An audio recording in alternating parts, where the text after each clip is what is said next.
looks like. Anyway, it is an absolute delight, privilege, and honor to be here to address this lecture.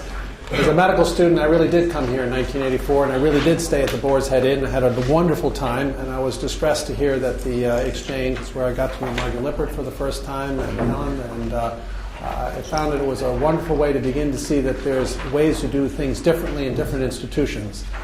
And what I'd like to spend some time with, especially the residents, but for the attendings, some of this might be a history walk, but Tony knows I give Journal Club a lot, and in my mind, the only way you understand today's literature is if you understand the thought processes and who drove those thoughts 10, 20, 30, 50, even 100 years ago, and think about what the implications were. So the whole issue, since I do a fair amount of prostate cancer, I have 3 lectures that I hope build on each other. There's a certain theme here, so I thought I'd start right from the beginning on the management of early stage prostate cancer history and evolution. Believe it or not, before 1850, we really didn't know if this disease existed.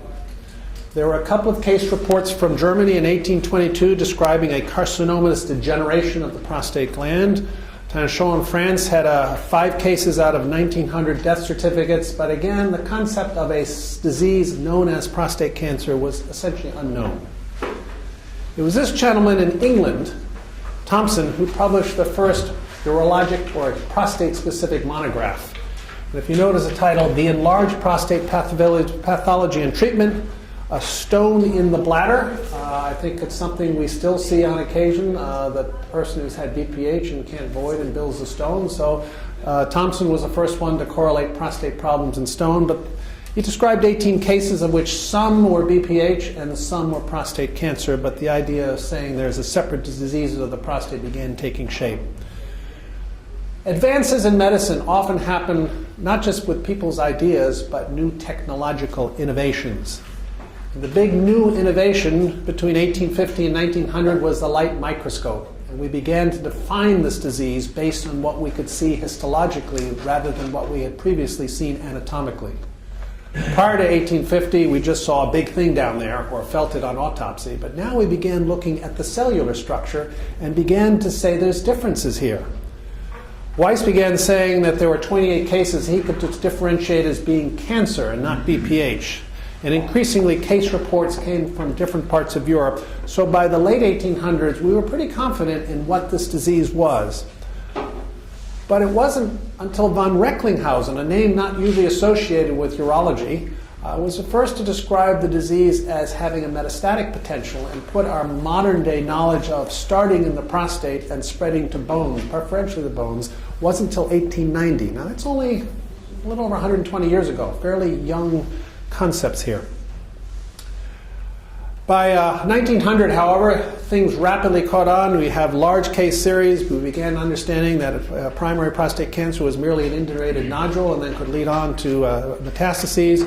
The claims of prostate cancer actually are not so rare, and increasing awareness of the difference between BPH and prostate cancer, I think, began to be appreciated.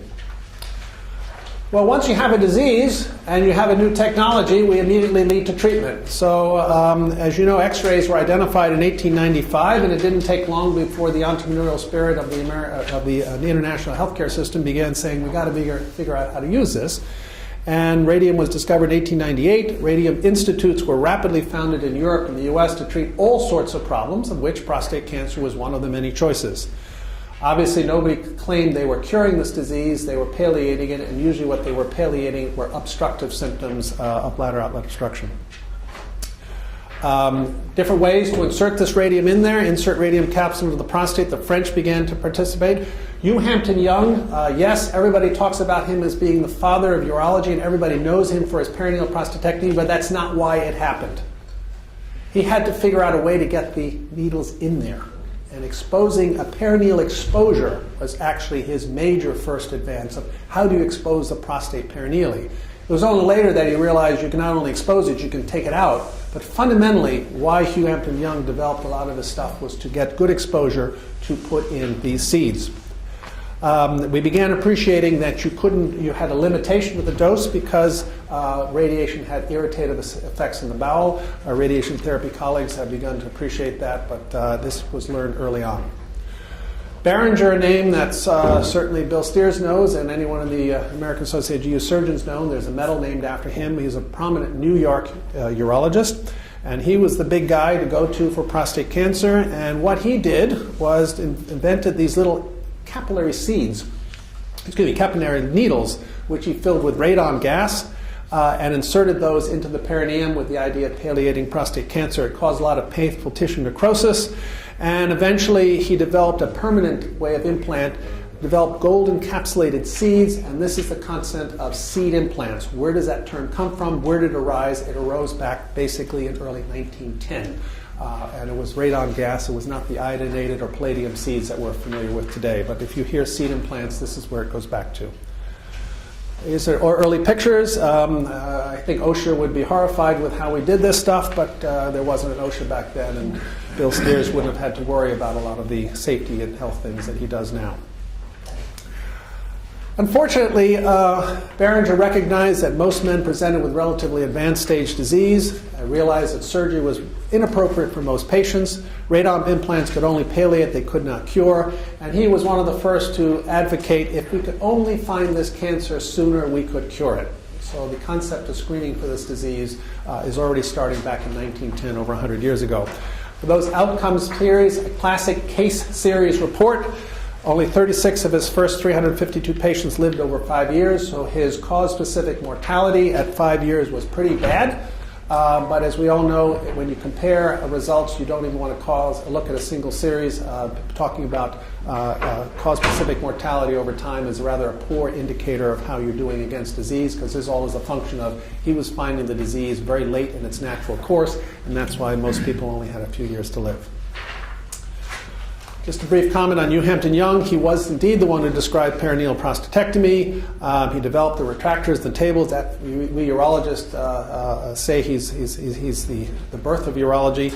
The operation, however, was relatively rarely used. Mortality rates were over 10% bills, so I don't think you'd permit that in your department. And in fact, it was the radiation implants that was dominant.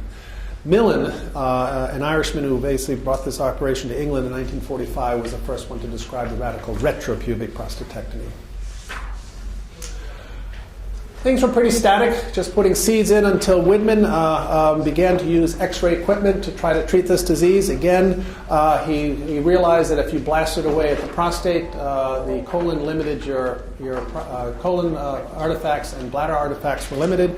He also began to treat bone metastases and began to realize that this had a good effect in palliating disease.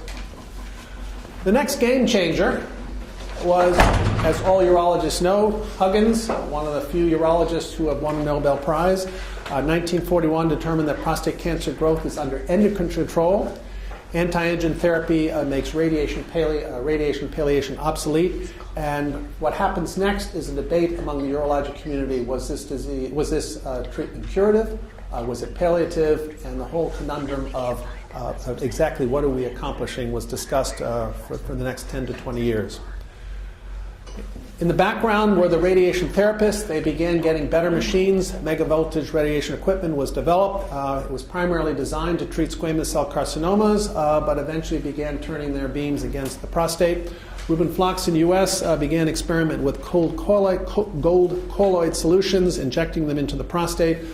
This is part of our what I call ablative techniques that have since constantly reestablished themselves in the U.S. Procedure not widely successful, caused a lot of morbidity, a lot of urethral strictures, and all the problems you'd anticipate from any type of ablative technique. I would argue that the modern era of radiation therapy, I would equate to Malcolm Bagshaw. He passed away about a decade ago now, something like that. He was at Stanford, and he was the first radiotherapist basically to treat prostate cancer in, quote, a radical manner, and was the first one to begin to use the terms curing this disease with radiation therapy. He used a 360-degree rotational field with the patient in a standing position, and based our crude imaging, put a Foley catheter in the bladder and filled the bladder with gastrografin, barium in the rectum, and blasted away with 7,000 rads over 6 weeks to see what happens, and began to learn about radiation toxicity. This is his machine. If you go back in the literature from that area, and Bill recognizes these graphs, I certainly reviewed them when I was a urology resident. You can see the box shape, and you can see why the colon always seemed to get nailed behind and the bladder above. 7,000 rads, you can see very quickly the radiation therapists learned what they could do, and the dosage was not based on what cured cancer. The dosage was based on what could you get away with. And you learned that by experience, so you had to hurt some patients until you finally figured out what you could safely give people. Again, this became standard of care, yet there was no evidence that we truly altered the outcome. And actually, why we weren't the only ones playing with this. Some of the English urologists were also playing with various radiation techniques. A whole issue of how many rads, what sequence, fractioning, all the debates that the radiation therapists are having in 2013, they were having back in 1960 and 70. Well, along comes a group of urologists who are saying, we're going to solve this problem once and for all. A lot of VA urologists got together to form the VA Urologic Oncology Group. They were going to figure out what's the right way to treat prostate cancer. They actually had trials designed for localized disease. They had trials designed for metastatic disease. You never hear about the trials for localized disease because, unfortunately, they never met accrual. They had relatively few patients who had localized disease in the VA, so basically you couldn't do the trials. But what they could do were a lot of the trials on advanced disease. And Don Gleason, who was a very nice pathologist working at the VA in Minneapolis, was felt to be pretty slick at reading prostate cancers, was appointed as the lead pathologist for this trial.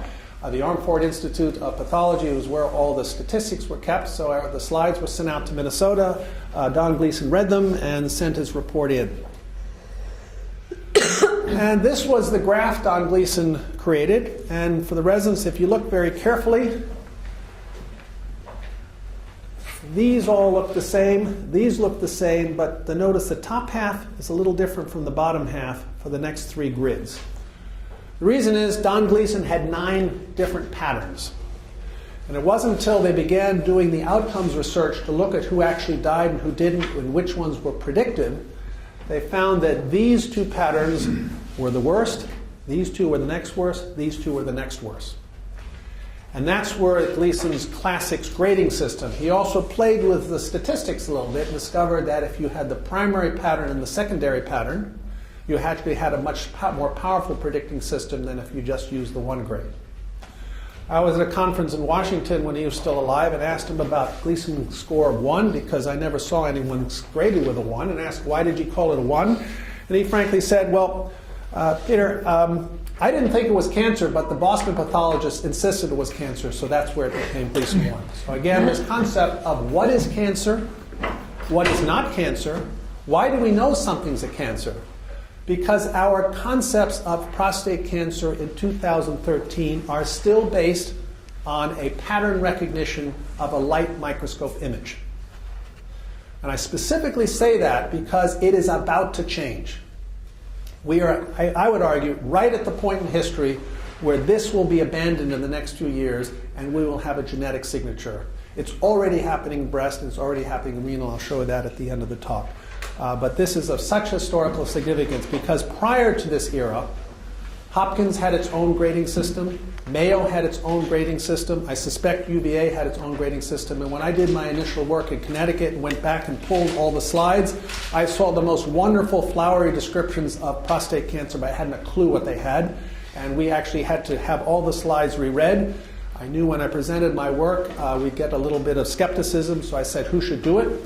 I thought for a while and I said, well, why not see if Don Gleason will do it? And I called him up and said, Don, I got some money in a project. Would you be interested in doing the slides? He said, sure.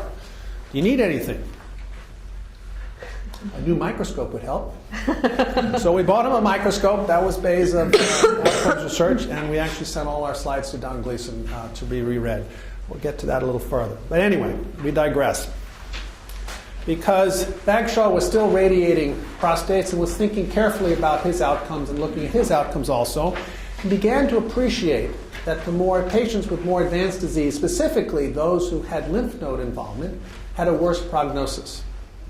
The whole concept of staging the disease began to really take hold with Malcolm Bagshall because he made decision points. You either got radiated or you didn't, or how wide your field was dependent on what your CT scan initially showed, and then later he recommended that you actually do the node dissections. Unfortunately, the whole pelvis radiation following node dissections led to all sorts of its own set of complications and morbidity. But he was the one to really appreciate when you have widespread metastases, you probably are dealing with a systemic disease, not a localized disease, and therefore do not expect the same outcomes. All right. Whoops, wrong way. Willard Whitmore, another giant in urology, back in New York, is beginning to look at this radiation issue and says, well, wait a second. There's been some changes, again, technological advances that might have us re-look at this issue of radiation therapy. Specifically, we can afterload the radioactive sources. We have low energy sources, the idea of the iodine and palladium seeds, etc. We have computerized dosimetry. And he said, you know, rather than sticking the stuff in through the perineum, why don't we open up the case, kind of the same concept that Hugh Hampton Young did, but instead of opening it up perineally, why don't we do it retropubically? What's the advantage there? We can do a node dissection at the same time, take the nodes out, and place the needles. And that's exactly what they did. And that rapidly became the standard of care. It was widely adopted in the New Haven area, so I inherited a lot of these patients after initially coming to Connecticut. But this was done at Memorial for about 10 years until they discovered it just didn't work. Anderson New York Hospital designed a whole implant nomogram to facilitate calculating the number and spacing of the seeds. Dose was computed for volume, et cetera, that tried to do everything to optimize the technique. But unfortunately, when they looked at their outcomes, they realized it just wasn't working. There's some brachytherapy. You can see again the idea of imaging with the gastrographic enema and the contrast material in the bladder. Little sideline, again, getting back to Reuben Flachs. He's still out there trying to ablate prostates. The idea of cryosurgery began to be of interest. Rather than cooking it with radiation, maybe we can obliterate it with freezing. Unfortunately, the same issue happens. Once you obliterate a prostate, unfortunately, that urethra runs through the center. And if the urethra is not kept healthy, you have a nasty stricture and all sorts of complications. So again, the sloughings and the fistula just didn't generate a lot of enthusiasm among most urologists.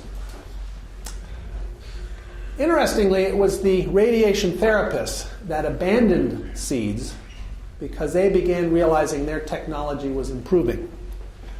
They also failed to recognize the importance of risk stratification, and that for poor outcomes often led to a decline in the technique. The radiation biologists had a lot of debates on what energy was appropriate. The bottom line is the radiation therapists began to gravitate initially towards conformal therapy and then onto some of the more IMRT, intensity modulated radiation therapy. As their technologies improved, etc., they felt they could do a better job with radiation. I think they have.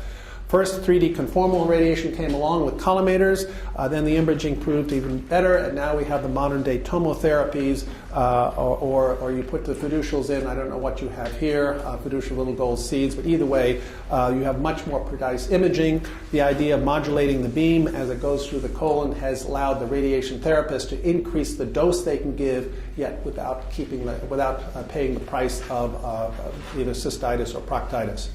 Again, however, the decision-making on what dose to give and what sequence to give is not based on its effectiveness from a biological standpoint. It's purely based on what can we get or what's the most we can give without causing side effects.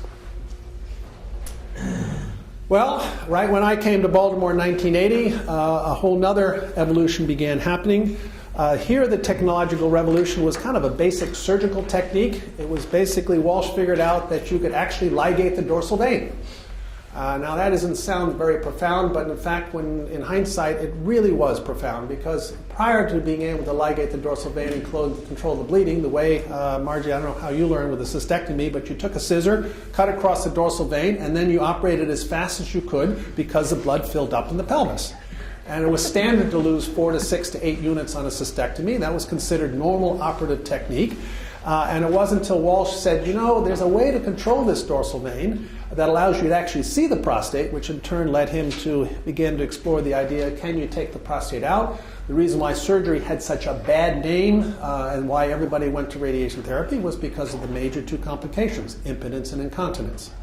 And we discovered when you could actually see what you were doing, you could actually do a better job. So Walsh came along and began saying, you know, this operation, this other hammer to treat prostate cancer is not so bad. He didn't have any outcomes saying it was any better or cured anyone, but the surgical results were better.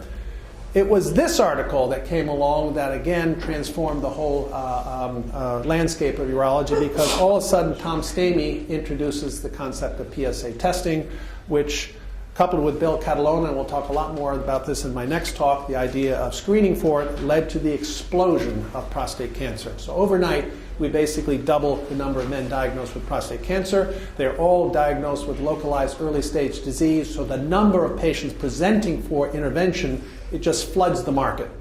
So the radiation therapists are happy, the urologists are happy, everybody's happy because we have something to offer these patients. Not only that, they seem to be doing extraordinarily well, because that metric of cause-specific survival dramatically improves. Was that because we had a better technique, or did we just find the disease 5 years earlier so they survived 5 years longer? It doesn't matter, because the way things are reported and sold was, in fact, this improvement. Interestingly, again, technological advances. Dr. Holm in Copenhagen, if you remember your B&K machine, that's made in Denmark. So the Danes liked ultrasound, and they were the first ones to come up with an ultrasound probe. Now that you can you can image the prostate much more precisely. You can stick needles in it much more precisely. All of you know that from your doing transrectal ultrasound and prostate biopsy. That was not lost on the people who are radiation aficionados, the seed implanters. Dr. Hagdi happened to be Norwegian and happened to be home on holiday visiting some friends in Denmark and said, man, they got this new ultrasound machine, why don't we bring it back? And he practiced in Seattle, and he brought the technique back. And Stu, I think you remember, overnight on the internet, we heard about all these cures from seed implants, and they were protecting their patients from the evils of radical prostatectomy, and therefore having no problems with continence impotence. So this was the internet was fairly new, and for many of us in the field, the idea of a new technique essentially being sold over the internet, not following through the classic review articles, was just unheard of. So, pardon? Is he a Virginia graduate? Well, this is our undergraduate. But the point is, this was popularized and sold pretty aggressively, again, as a way to prevent the complications of radical prostatectomy, not because it necessarily was a better way to treat this disease. We're going to talk a lot more about androgen deprivation therapy tomorrow, but a guy by the name of Labrie in Canada promotes maximum androgen blockade. Dave Crawford tests that, and I'll be going through a lot of these papers tomorrow.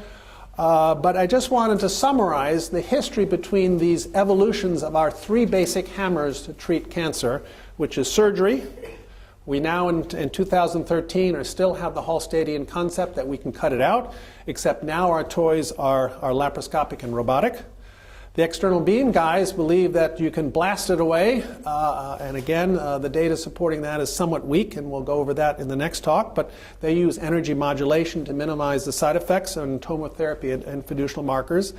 The brachytherapists haven't given up yet. They have the ultrasound tools, and they have several different seeds that they said. Apparently Atlanta is a big seed area in this country. It's interesting how anyone in health services research or outcomes research will say wide variations in the use of therapy is an immediate indicator of poor quality. Anyone in production process, when you're in the manufacturing business, knows that. So this is why the outside world looks at urologists and says, you can't even agree on how to treat this disease, and you have all these zealots. That's a marker of a problem.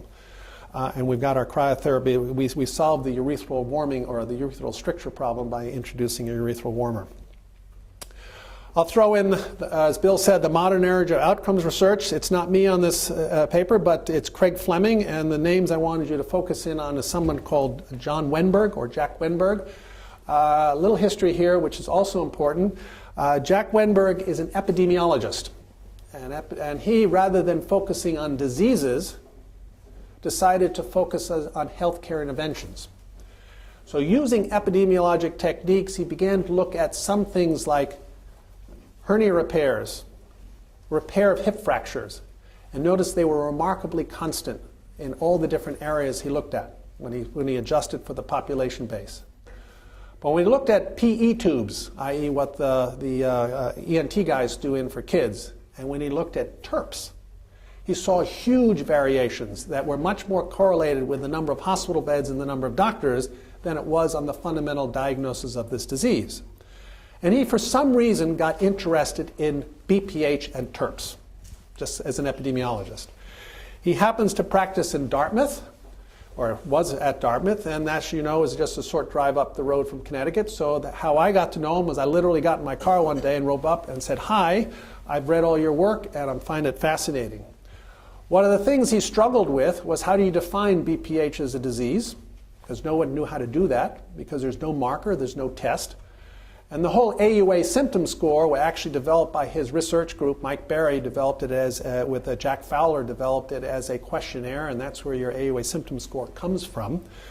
But when he was doing all this stuff, he actually had a grant with the Agency for Healthcare Research and Quality, where he promised to basically investigate the management of prostatic diseases. Well, he had focused so much attention on BPH, they hadn't done anything in prostate cancer, and the grant review was coming up. And I had just gotten my master's degree and learned a little bit about Markov modeling and had a Lotus 123 as the most powerful computer at the time. And I did a Markov model on outcomes on the Lotus 123 sheet and brought it up to show John Wasson. He said, "Eureka, we have a deliverable for this grant, so we just have to get it published." So that's how we made it into JAMA. Stu, you remember when I published this, it was the major thing on Monday at the AUA where basically this article and this particular graph was denounced as absolute heresy. I think Scardino was there and Walsh and everybody was there. I actually was in the back row of the audience and asked why they didn't ask me to go up and maybe defend my paper, but that never entered anyone's mind. But I present this because we'll review this. If you look at the SBCG4 data, it's almost identical what this predicts. So our first, and this was purely a simulation study. What it did for me was to ask the question, to do this simulation, to enter the numbers in the computer, I needed data on the natural history of this disease. And what I discovered was there was no data. It just didn't exist. And one of the dumb idiocies of life is I happened to land in Connecticut, which just happens to have the oldest tumor registry in the country, which just happens to be part of the Sears system. So I said, duh, maybe I can figure out how this works. And I put in a grant to HR Research and Quality. And we went around and literally got all the slides from cases that were diagnosed in the 70s and 80s to find out what they did, only to discover that all the path reports were indecipherable, leading to my sending all the slides to Don Gleason, only to have them sent back, or to have the reviewers tell me, how do I know Don Gleason isn't senile? Which I could, legitimate question, so I had to find the next two best urologists to do them.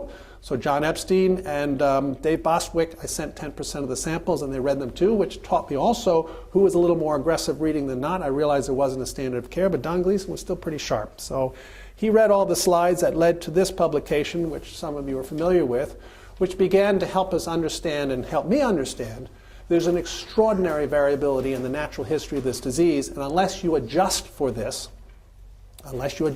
you really don't know the impact of your intervention.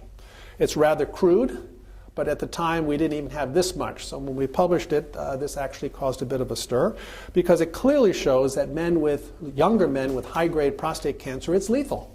Absolutely lethal disease. Yet, on the other hand, the lower grade, Gleason, notice we had many 2, 3s, and 4 disease, and Gleason 5 disease, which were being read, actually did quite well. Which then led to my questioning in the 1990s, where did all those cases go?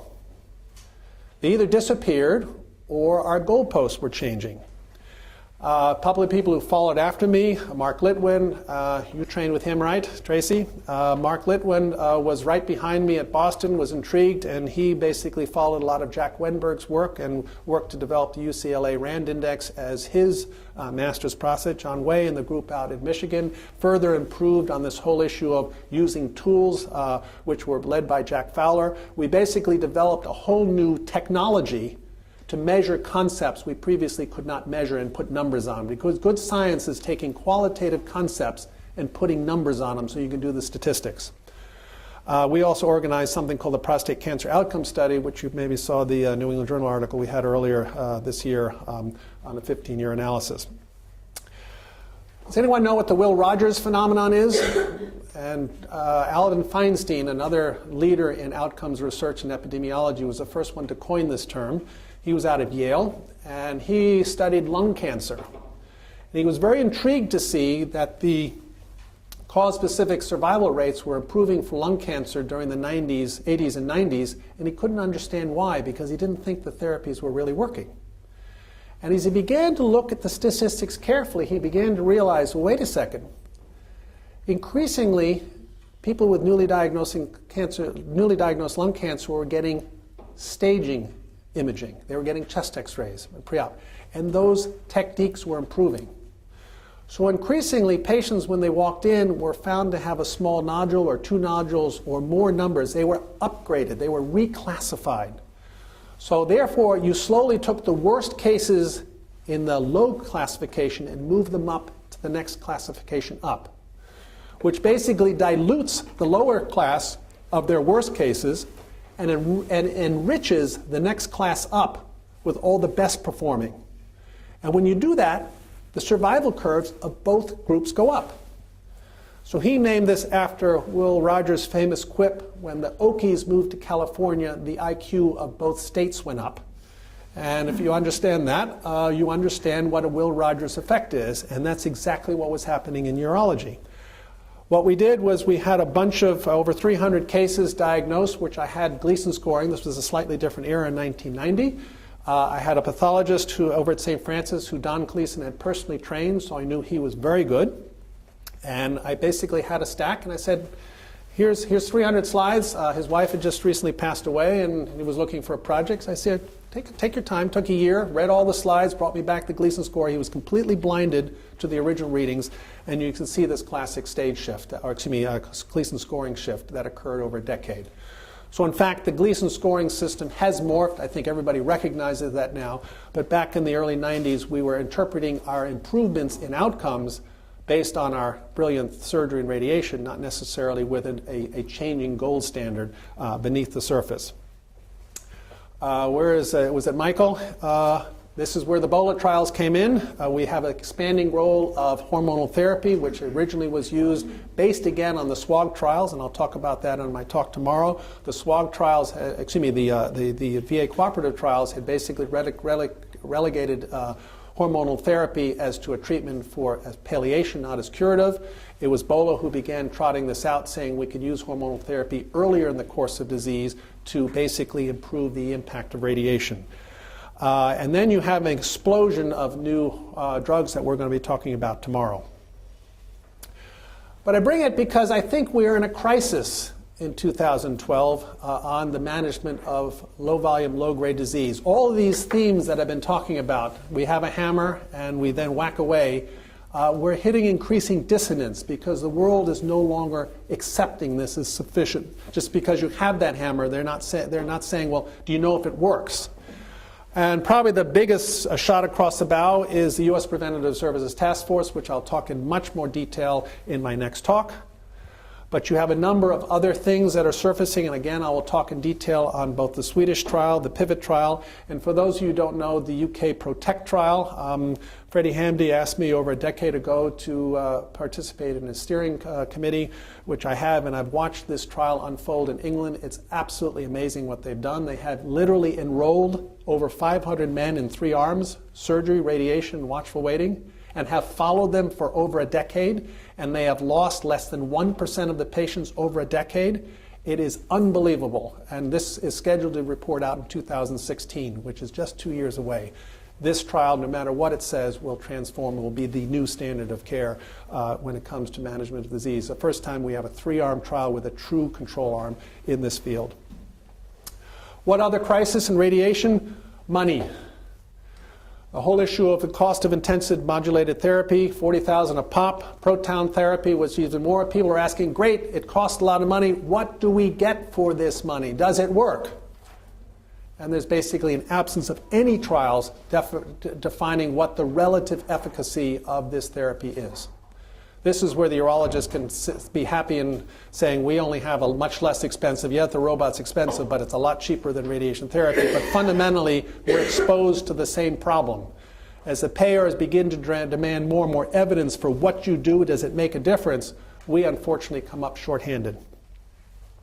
But I would argue the next frontier is actually much more exciting and much more transformational. It's called the genome.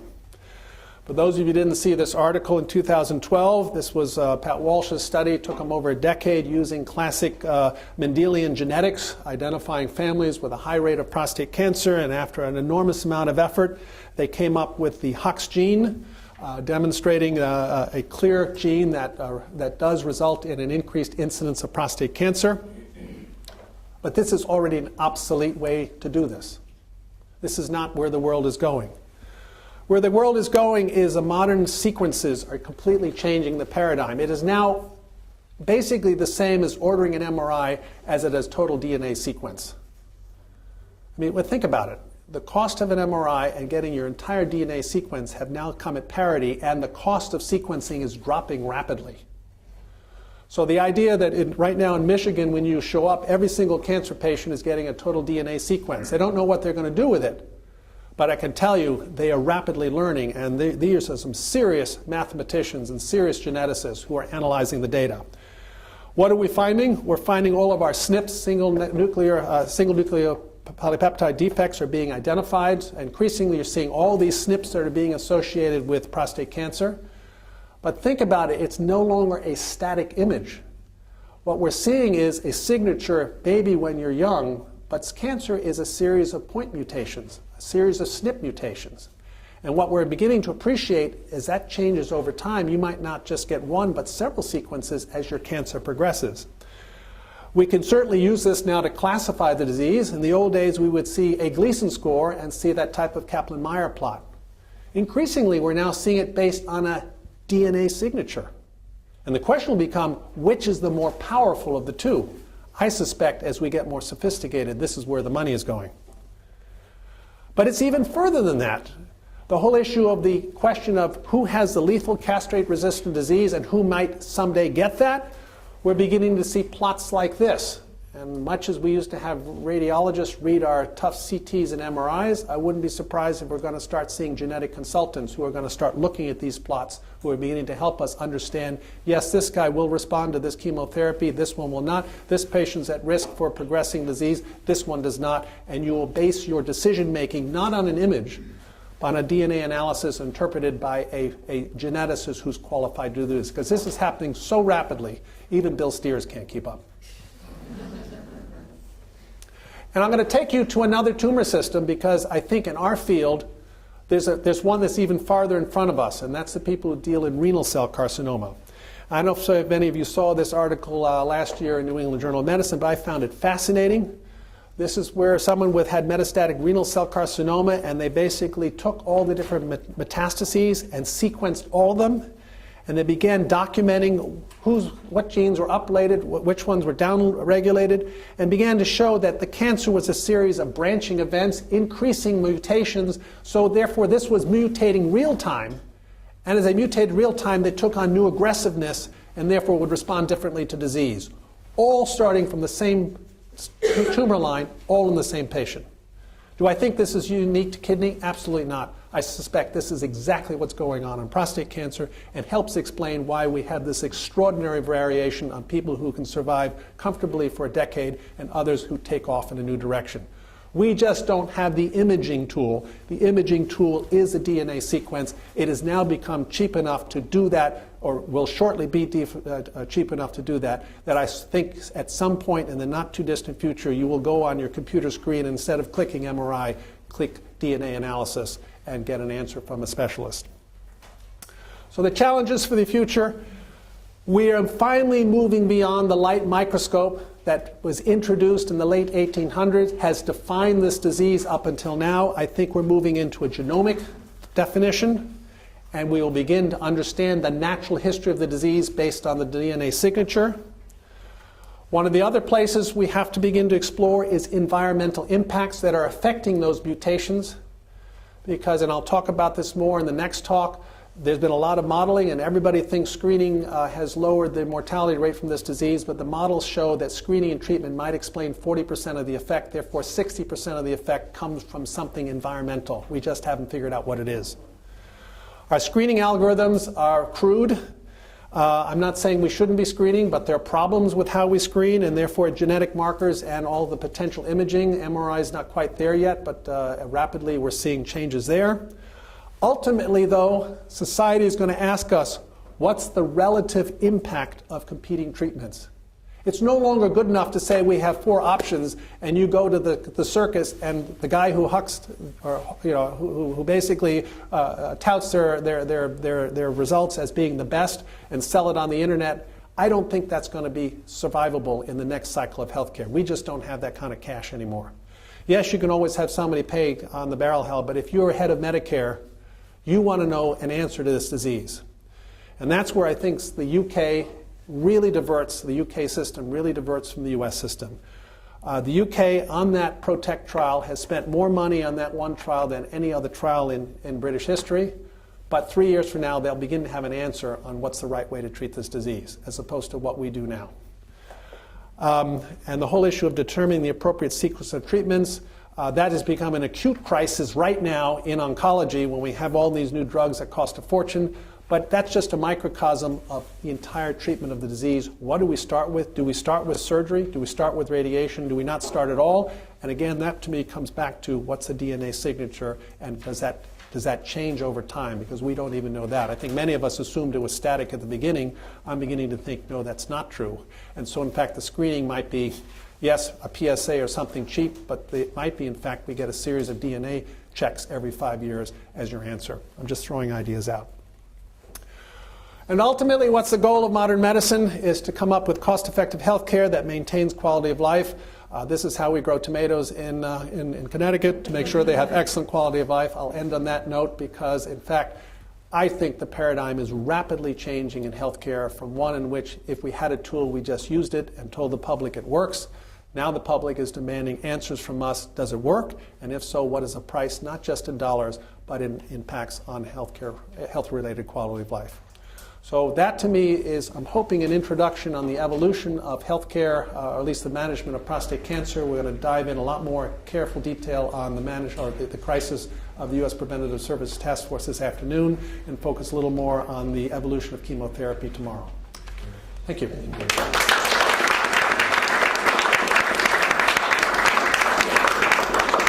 Any questions for Dr. Albertsen? I'd like to lead off with at least saying, from your comments, I take it you do believe in screening, but in 2013, before we have the adequate rapid genomic marker, what do you tell your patient and what do you tell your colleagues who are not urologists? Since I have an entire talk devoted to the U.S. Preventative Services Task Force screening report this afternoon, let me defer that question till the end. In 60s, they used to use radioactive phosphorus 32, which kill more patients than the cancer itself because they have anaplastic anemia and they had so much complication. They had to have a blood transfusion. And then also in 60, they did a adrenectomy and hypophysectomy, and then in a year or two, they just abandoned it. We'll talk about all those issues to a certain extent, but you're absolutely right. The whole thrust of medicine in the past has been experiment, try on people, see what happens, and abandon and move on. But the randomized trial is a relatively new phenomenon. It basically only dates from World War II and basically dates from the shortage of antibiotics and knowing how to treat troops properly and how to parcel out the appropriate antibiotics. So you all accept randomized trials as being here forever. It is a relatively new mathematical tool that has only come on the scenes in the 1940s. So our whole understanding of how to even analyze data and look at it dates only from the mid-1800s. So a lot of you don't realize how new some of these tools are. And the AUA symptom score actually appeared in my lifetime. So that's, without these tools, you can't do the modern research. And I think there's a whole new lexicon about to explode, and it's all the genomic lexicon. And you all will have to learn it because it will be part and parcel of the next evolution of health of prostate cancer care. Yes, Tracy. When you look at the genetics, is it going to be key to have a targeted biopsy of just the cancer to track it at those 5 years, or does it happen in basically like the germline of the prostate in the background? I mean, is it? Good questions. I think I didn't put the one paper, and Bill, maybe you remember it. There's a classic paper out of Hopkins where they looked at the genetic signature of a bunch of metastases, and all the metastases came from one single genomic or one single area of the prostate. So we know within any given person you can have different parts of the prostate. This raises the whole question on focal therapy, because when you look at a prostate, you know there are multiple foci of cancer, and which one of those foci are the one that's going to cause the problem is who knows, but I think we've gotten sufficiently sophisticated now to recognize the different foci have different outcomes. So your issue of a single standard for the prostate, I'm not sure anymore, and I don't know how many different assays we'll need to do, but to me this is what's exciting because we have a way of looking at it we never had before. Stuart. Peter, this is a little bit of an aside. We're coming out with more and more evidence that, well, as preliminary, urologists have been criticized for overtreating prostate cancer. But now there's evidence that people have been overtreating almost every cancer there is. Not everyone. I'd be interested in your comments on this. I have a slide in my talk in the next one which focuses on those specific cancers, because it's not all cancers. Because some cancers, like a pancreatic cancer and something else, we catch when they become clinically evident. And we manage once they've clearly identified themselves as clinically significant. The issues that you're talking about are all those cancers we screen for, because we presume they will all follow the same pathway. But as you'll see in my talk next time, or this afternoon, that is not a safe assumption. Earlier we discussed a patient who had radiation treatment 33. And is this because of the new radiation technique that you don't get fistula or bowel obstruction? Because in the old time when you give radiation, they had bowel obstruction, they had fistulas, and if you did any surgery, there was always a fistula as a result of because previous radiation, because that would destroy the capillaries and small blood vessels. Well, as you heard in my talk, yes, it has changed. The technology has improved, so it's not the radiation, it's where you shine the radiation. And the radiation therapists have new toys, IMRT machines that are much more precise, and therefore if you don't radiate the bowel, you don't get fistulas. It's as simple as that.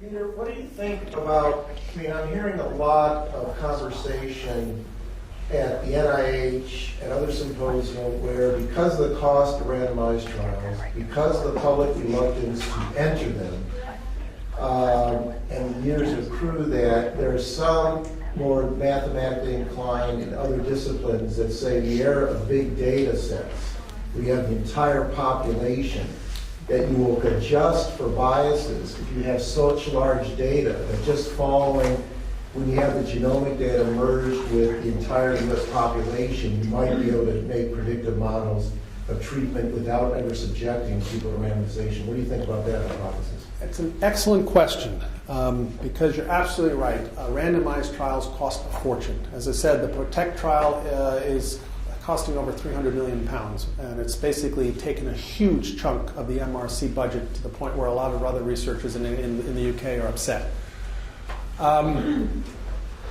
Yes, data sets can answer many questions. Yes, outcomes research are certainly an excellent way to do hypothesis testings, and we can get pretty good accurate. So what I would say, a combination, just as we have now, is going to be the answer. But ultimately, when you have a critical question, there's nothing that beats a randomized trial. So to answer your question, yes, we're going to need randomized trials for very critical questions, but you can gain a lot of information from population-based. The problem you face is always the confounders that you don't see. You can adjust for all the variables you do see, but it's the variables you don't see. Now, the concept in a true population database is you get it big enough, you basically balance it out. Up until now, that has not been possible. I think the people in the world who have done the best at this now are the Swedes. In Sweden, every single person has a unique medical identifier. They have coordinated their incidence databases with their cause of death databases. Prostate Swede are the new analysis. I've talked to Lars Holmberg and to a number of the other folks in Sweden. It has really become a powerful tool. The UK is right behind them in basically coordinating all their databases. In the US, we are blind at 65 and below. Our hesitancy in this country to have a single patient identifier has markedly crippled our ability to do research, good epidemiologic research. That and our HIPAA laws have really squashed this. It comes down to some very primeval fears that come right from World War II on a society that tracks by number and all the upside and downside that can come. Scandinavia is a little farther, a more homogeneous population and have not had quite the amount of scars from the rest of Europe, and therefore I think more accepting of this idea. And as a consequence, they are reaping public health benefits that we cannot do in this country. So Bill, you ask a very good question, but to be successful in the US for this stuff, any question below age 65, you can't answer. Because you can't assemble the population and track them appropriately. There's just too much leakage. And in addition, the number of data elements you need to capture, which is again where the Swedes are coming in. We have all our electronic databases, yet they're not standardized. So the elements captured are all over the place. If we begin to standardize our electronic-based databases and they all float up in the same way, yes, maybe we can begin to adjust for more confounders. But it's the confounders and the unknown confounders that jeopardize that theory. Sir?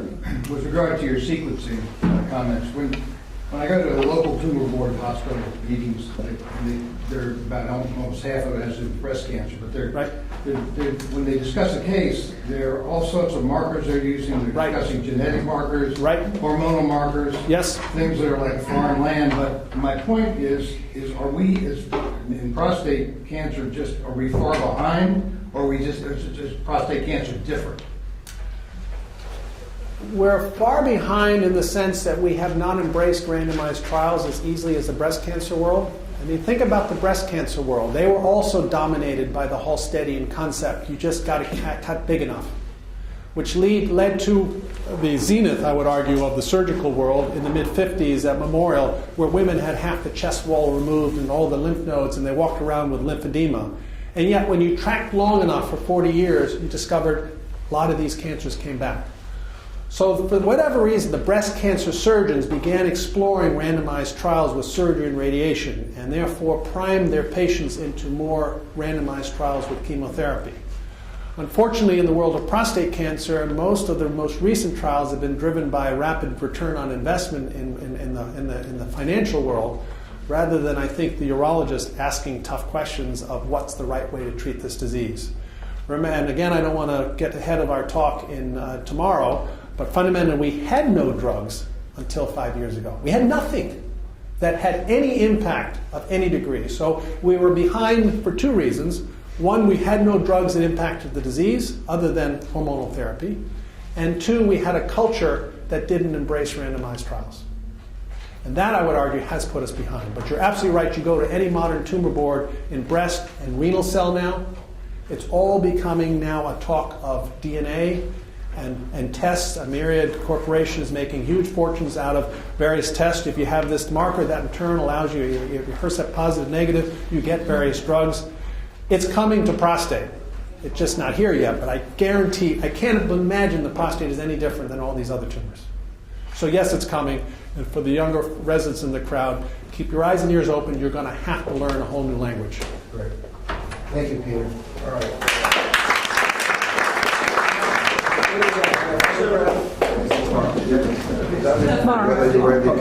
Protect, yes. They'll be coming out about, it's in England. It's going to be in, you can look it up. They don't have any results yet. It's being